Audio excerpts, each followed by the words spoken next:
Më në fund, duhet flasim për aeroportet. Sa i takon aeroporteve të rajonit, në Shqipëri kemi një boom të aeroporteve dhe kjo lidhet edhe me numrin e pasagerëve, aeroporti i Tiranës në mënyrë të veçantë, por edhe të tjerë në rajon. Por duhet thënë se Tirana është numri 1 në rajon kur është fjala për shtimin e numrit të pasagerëve. Kjo lidhet me bukuritë e vendit, me bregdetin e saj, i cili tërheq personat dhe njerëz nga e gjithë Evropa.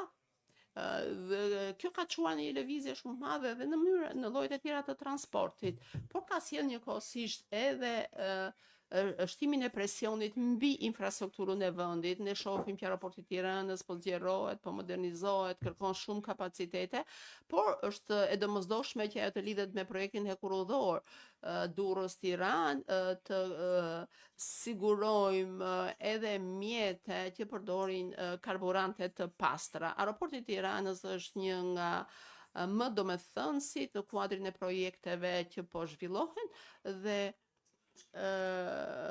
së shpejti do të kemi një aeroport që do të akomodojë numrin e pasagerëve dhe do të jetë integruar në rrjetin TEN-T me hekurudha, por dhe llojet e tjera të transportit. Kjo është pak a shumë ajo që shpresim për të ardhmen, plani 5 vjeçar